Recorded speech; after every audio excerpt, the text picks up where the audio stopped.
किसको सुनाई है भगवद गीता की कथा? अर्जुन को। और अर्जुन कौन है? पांडव। पांडव पांडव क्यों कहे जाते हैं? क्योंकि पांडवों के पिता पांडु थे, इसलिए उनके ये जो 5 हैं वो पांडव कहलाए। किंतु अर्जुन को ही गीता की कथा क्यों सुनाई? क्योंकि अर्जुन में वह योग्यता थी जो योग्यता किसी में भी हो तो गीता उसकी समझ में आएगी। अब आपको ये जिज्ञासा हो सकती है कि अर्जुन में क्या योग्यता थी। तो श्रीमद् महाभारत में वर्णन आता है कि अर्जुन सोते समय, जागते समय, उठते समय, बैठे, चलते, खाते, पीते, कभी भी उनका एक क्षण भी कृष्ण नाम के उच्चारण बिना नहीं जाता था। ये महाभारत में वर्णन है। क्या विशेषता थी उनमें? सोते, जागते, खाते, पीते, उठते, बैठते। जागते हैं कह रहे हैं, और जागते तो हर एक कह सकता है, लेकिन अर्जुन की ये विशेषता थी कि सोते समय भी उनके मुंह से नहीं, उनके प्रत्येक रोम रोम से कृष्ण कृष्ण की ध्वनि निकलती थी। ये उनकी विशेषता थी।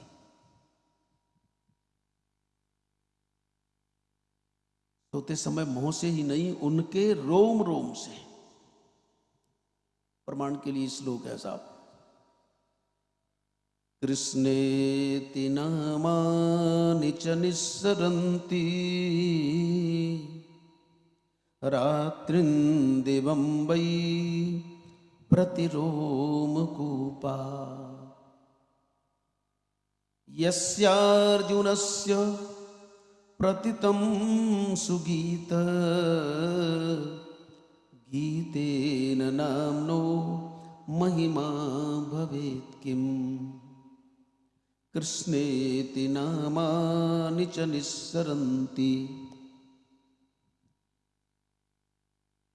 कृष्णेति, कृष्ण कृष्ण कृष्ण, ऐसे भगवान के नाम की ध्वनि रात्रिंदिवम, रात्र और दिन, प्रतिरोम कूपात,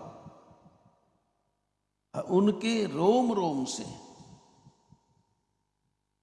उनके रोम रोम से कृष्ण कृष्ण कृष्ण ये मधुर ध्वनि निकलती थी। तो ऐसे अर्जुन के प्रति गीता भगवान क्यों नहीं कहेंगे? एक घटना आती है, आज मैं भूमिका बनाऊं, ये घटना आती है। मां पार्वती ने भगवान शिव से पूछा, इस समय तुम्हारी दृष्टि में जो निरंतर भगवान का नाम लेता हो ऐसा कोई भक्त है? तो भगवान शिव ने पूछा, ये प्रश्न क्यों कर रही हो? बोले, इसलिए कर रही हूं कि तुम रात दिन जपते रहते हो ना, सो तुम राम राम दिन राती, सादर जपो अनंग राती। हे कामदेव के शत्रु, दिनों रात आप जप करते रहते हो, आप तो साक्षात ईश्वर हैं। क्या इस संसार में कोई ऐसा है जो रात दिन जप करता है? तो भगवान शिव ने बताया था, देवी इस समय पृथ्वी पर है एक, जो रात्र में दिन में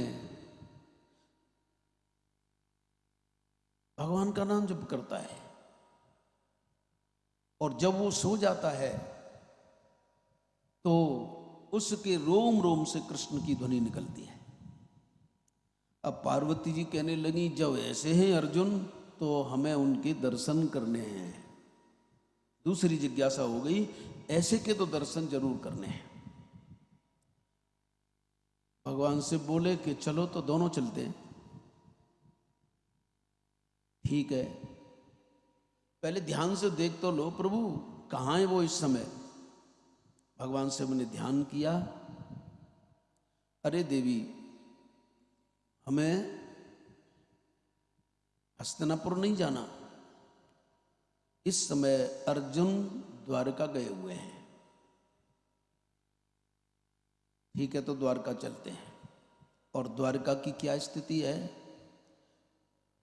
कि जिस समय अर्जुन पधारे थे आज द्वारका में, सबने उनका स्वागत किया, भोजन आदि की व्यवस्था हुई, सारी औपचारिकता पूरी हुई। भगवान श्री कृष्ण कहने लगे कि थक गए होगे, विश्राम कर लो। ठीक है, आप कहते हैं तो लेटे हुए थे अर्जुन। अर्जुन का एक पैर सत्यभामा की गोदी में था और उनका एक पैर रुक्मिणी की गोदी में था, और स्वयं उनके सिर को गोदी में लेकर बैठे थे भगवान।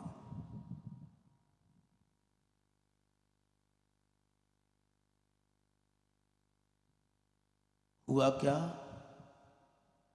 जैसे भगवान शिव और पार्वती के मन में इनके दर्शन करने की हुई, वैसे ही नारद जी के मन में आई कि आज मैं द्वारका चलूं। और श्रीमद् भागवत में ये वर्णन आया है कि नारद जी का एक दिन भी ऐसा नहीं होता है, यदि भगवान द्वारका में होते हैं तो वो दर्शन करने रोजाना आते हैं। तो नारद जी भी आए हुए हैं, भगवान शिव और पार्वती भी, इन तीनों का सम्मिलन हो गया द्वारका में। एक दूसरे से पूछा कैसे आए, कैसे आए हैं? बोले मैं तो कृष्ण दर्शन करने आया हूं। नारद जी ने कहा मैं कृष्ण दर्शन करने आया हूं। तो भगवान से बोले मैं कृष्ण के भक्त के दर्शन करने आया हूं। नारद जी, तुम्हारा सब जगह प्रवेश है, अंदर जाके देखो किस भवन में है भगवान कृष्ण, और जहां भगवान कृष्ण होंगे वहीं अर्जुन होंगे। तो मालूम पड़ा कि आज एक विशेष भवन में सब बैठे हैं और अर्जुन लेटे हुए हैं। ये पता कैसे पड़ा? क्योंकि जिस भवन में अर्जुन भगवान की गोद में सिर करके लेटे थे, एक पैर सत्यभामा की गोदी में, एक पैर रुक्मिणी की गोदी में, तो उस दरवाजे के द्वारपाल से नारद जी ने पूछा, तो द्वारपाल ने बताया कि इस समय विश्राम कर रहे हैं। तो भैया जाकर के कहो मैं मिलने आया हूं, मेरी बात कह देना, मैं रोजाना आता हूं। तो द्वारपाल गया, भगवान ने हाथ का इशारा कर दिया कि इस समय कोई नहीं आएगा, क्योंकि मेरा भक्त सो रहा है। जैसे कभी कभी आप भी तो कहते हैं कि वो सो रहे हैं, मत जाओ। तो द्वारपाल नारद जी से कहता है, नारद जी भगवान शिव से कहते हैं कि इस समय जाने का आदेश नहीं है। देख लो, जो नाम जप करता है उसकी महिमा देखो। भगवान शिव से भी कह दिया नारद जी ने, इस समय आदेश नहीं है, न मैं जा सकता हूं न तुम। चलो बैठते हैं। तब तक तीनों बैठ गए साहब दरवाजे पर। इस समय आपको कौन भाग्यशाली लग रहा है जो चैन से सोया हुआ है?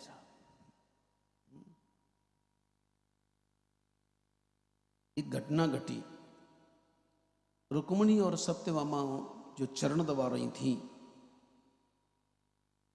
अचानक उनके हाथों को झटका लगा। भगवान कहते हैं देवी क्या हुआ? बोले कुछ झटका सा लगा है। बात क्या है? पता नहीं। थोड़ी देर बाद क्या हुआ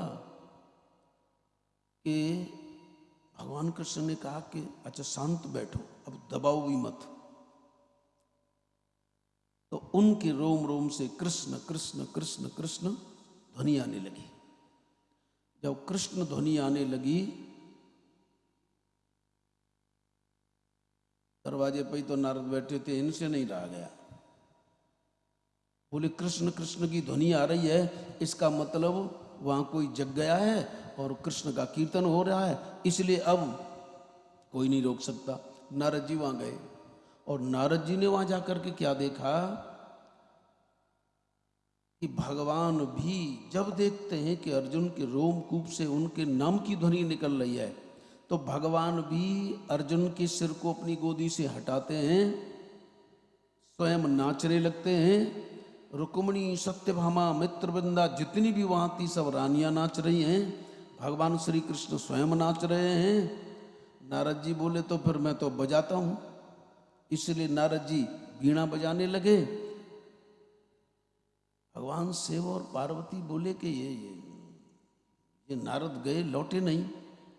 बोले चलो हम भी चलते हैं। उनके भी कान में आवाज आई, और जब आवाज आई वहां जाकर के देखते हैं अद्भुत संगीत हो रहा है साहब। रोम रोम से कृष्ण ध्वनि निकल रही है, अर्जुन के नाच रहे हैं सब। और भगवान शिव भी बोले कि अब तो मुझे भी नाचना चाहिए। भगवान शिव भी नाचने लगे, पार्वती जी भी नाचने लगी। और इस प्रकार का जब ये दिव्य उत्सव वहां होने लगा,